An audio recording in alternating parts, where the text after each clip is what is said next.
Assalamualaikum warahmatullahi wabarakatuh, teman-teman mahasiswa ekonomi Islam atau ekonomi syariah. Kita lanjutkan mata kuliah kita. Kalau di silabus yang Bapak sampaikan, kalau tidak salah, hari ini harusnya kita bicara tentang apa yang disebut dengan konsep pembangunan. Tentu saja nanti kita coba menggunakan instrumen atau cara pandang di dalam ekonomi Islam. Tetapi Bapak akan membicarakan hari ini tentang pengenalan fikih muamalah. Biar uraiannya runut.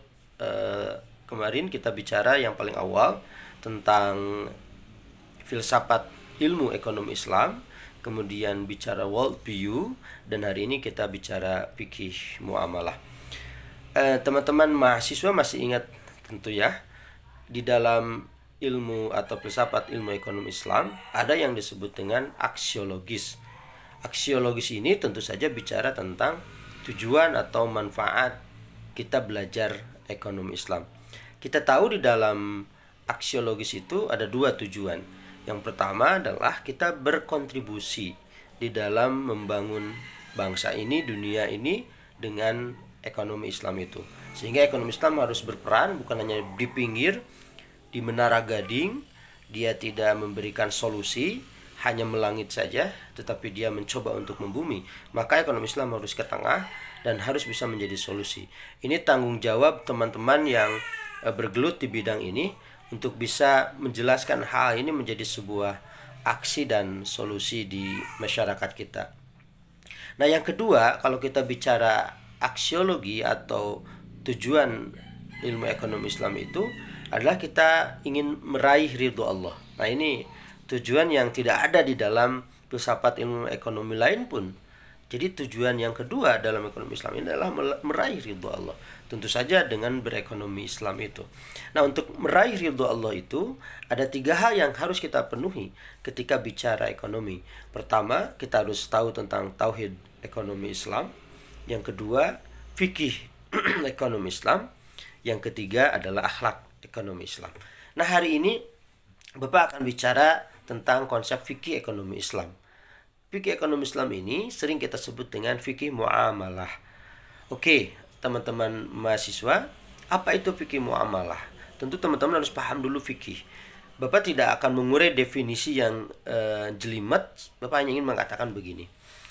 Segala sesuatu ada rule-nya, ada aturan mainnya. Bahkan untuk bermain pun ada aturannya. Kita tahu yang disebut dengan rule of the game. Jadi permainan saja ada aturannya. Kita berlalu lintas misalnya, tentu ada aturannya. Ada rambu-rambu lalu lintas, ada ketentuan-ketentuan yang lainnya. Ketika itu dilanggar, maka akan terjadi persoalan. Nah, ketika kita beragama pun sama. Kalau kita lihat bahwa hubungan kita di dalam beragama ada dua. Pertama kita sebut dengan hablum minallah, hubungan kita dengan Allah. Yang kedua hablum minan nas. Nah, kedua dimensi berhubungan ini ada aturan mainnya. Hablum minallah misalnya melalui ibadah mahdoh, contoh sholat. Mahdoh itu artinya ibadah yang Allah yang menentukan dan Rasulnya. Manusia tidak intervensi, itu mahdoh. Murni itu Allah yang menentukan dan Rasulnya. Nah, misalnya sholat. Sholat ini punya aturan, tidak sembarangan. Kan teman-teman, sholat tidak boleh menghadap ke selain kiblat. Tidak boleh bacaannya seenaknya saja. Dan lain sebagainya aturannya. Itu adalah aturan main. Aturan mainnya. Kalau kita tidak mengikuti aturan itu, maka ibadah kita tentu diancam tidak sah. Nah, pun di dalam bermasyarakat atau hubungan sama manusia, terutama dalam konteks hubungan yang ada kaitannya dengan ekonomi. Nah, itu ada aturan main.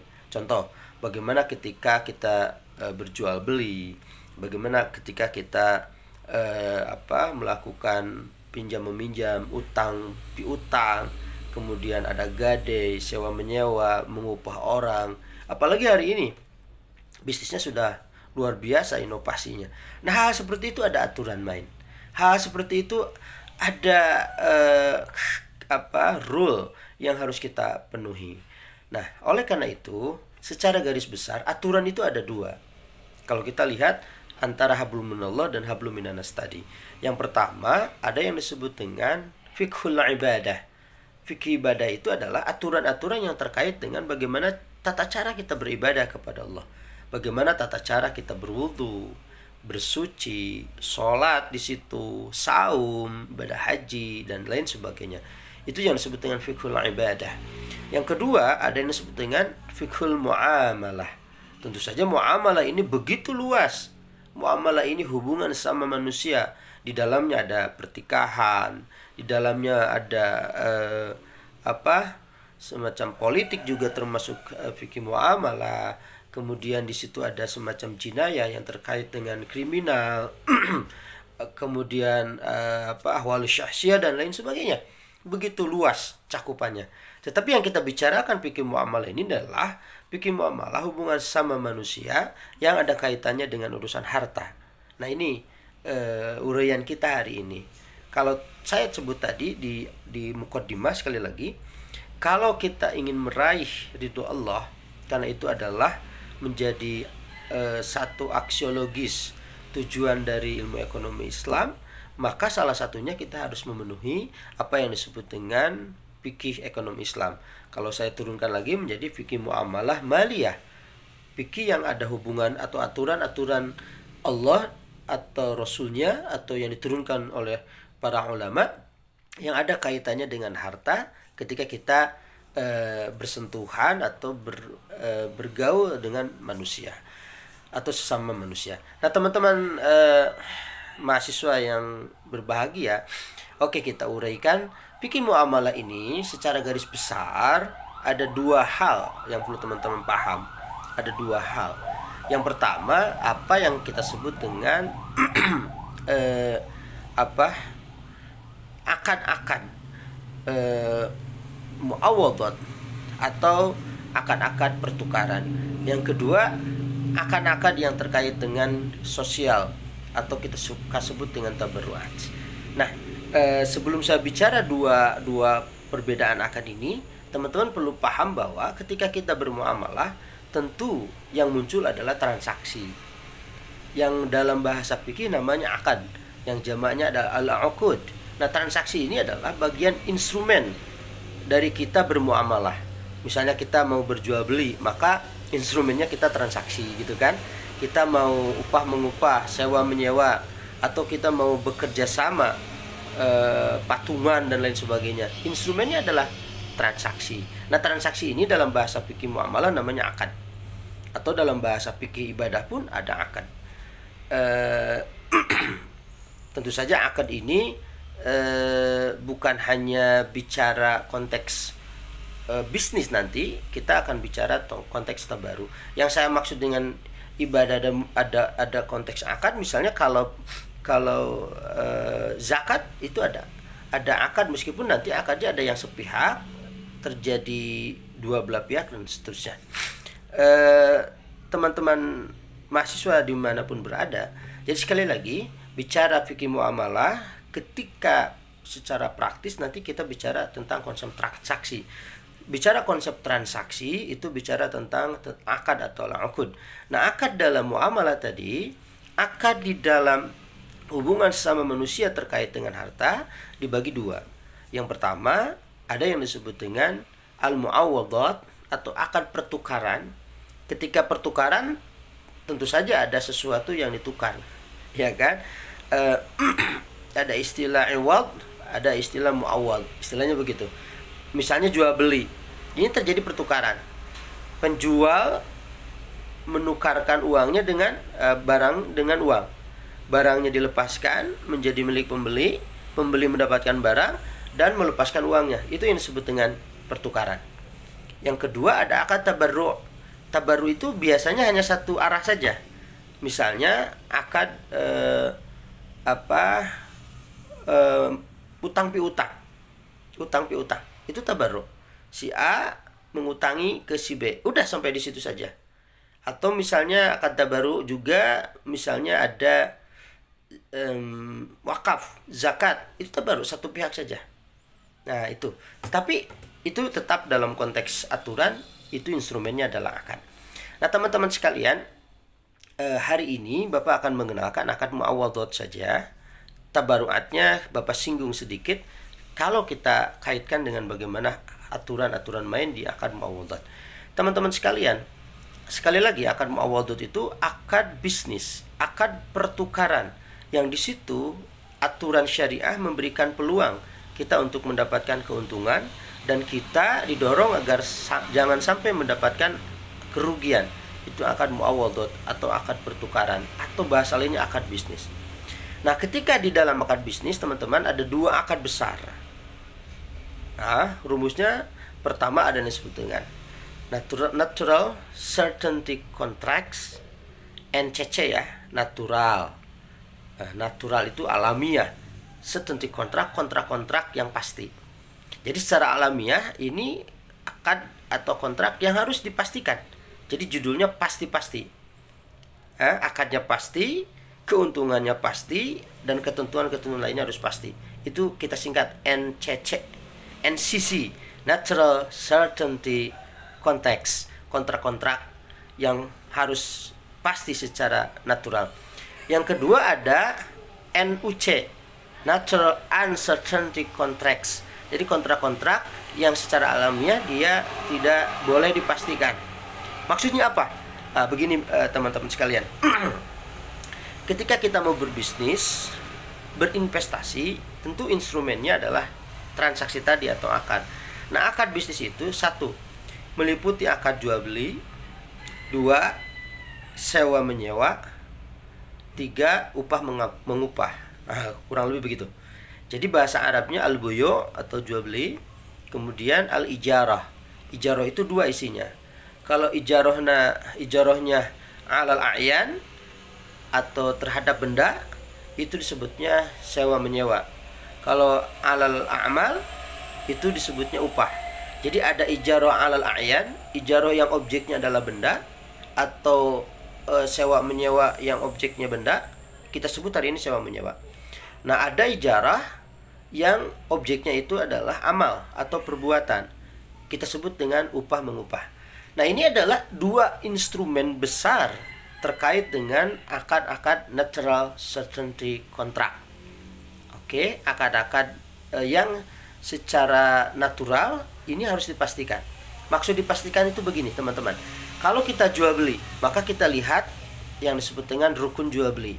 Secara garis besar, rukun jual beli itu pertama ada penjual dan ada pembeli. Yang kedua, ada barang yang diperjualbelikan dan ada harganya. Yang ketiga, ada akad ijab dan qabulnya. Tentu ijab dan qabul hari ini bisa didiskusikan tentang fleksibilitasnya. Jadi ada tiga, dan di dalam tiga ini masing-masing memiliki dua, gitu kan? Satu misalnya ada para pihak yang berakad, akidain, penjual pembeli. Kedua, ma'qud alaih, barang yang diperjualbelikan. Ternyata bukannya barang, di situ ada uang atau thaman atau harga. Yang ketiga adalah akadnya itu sendiri, ada ijab dan ada qabul. Nah, teman-teman sekalian, karena ini adalah secara natural harus dipastikan. Contoh jual beli nih, saya misalnya nih sebagai anak muda belanja atau makan di seafood misalnya. Di seafood itu nggak ada list harga, kita makan aja. Nah, secara aturan fikih ini tidak benar. Kenapa? Karena jual beli ini adalah natural certainty contract. Harus dipastikan dulu berapa harganya, ya kan? Kemudian apa yang akan kita dapat harus kita pastikan. Ini kan listnya nggak ada, harganya nggak ada. Nah, ini sebuah pelanggaran dalam konteks jual beli. Ini sederhana saja ya contohnya. Pelanggaran ini akan berdampak kepada kerugian. Contoh misalnya, ketika kita selesai makan, mau bayar, ternyata harganya di luar dugaan kita. Satu piring seafood misalnya biasanya kalau di tempat kita itu 30.000 misalnya, di situ 100.000 misalnya, bisa jadi begitu. Bapak pernah mengalami kejadian itu di Malioboro dulu waktu di Jogja, kuliner terjebak. Harganya luar biasa. Kemudian pernah di Pangandaran begitu. Nah, itu kesalahan sendiri. Kenapa? Karena kalau bicara jual beli itu bicara akad yang secara natural harusnya dipastikan. Termasuk salah satunya dipastikan terkait dengan berapa harganya. apa barangnya. Nah, hal seperti ini kita sebut NCC. Rumus NCC itu pasti. Jual beli ketentuannya pasti, keuntungannya pun harus pasti. Nah, ini teman-teman sekalian. Yang kedua, instrumen dari investasi ini yang kita sebut tadi ya, instrumen akad bisnis, ada yang disebut dengan NUC, Natural Uncertainty Contract. Ini secara alami tidak boleh dipastikan. Apa itu? Ada dua akad secara garis besar. Pertama musyarakah, yang kedua mudharabah. Yang di dalam fikih musyarakah dan mudharabah disebutnya syirkah aja. Artinya akad kerjasama, akad persekutuan.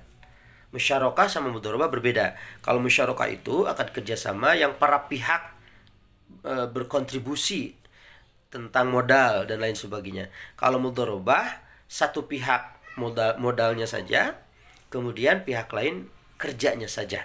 Itu modelnya begitu. Ada musyarakah, ada mudharabah.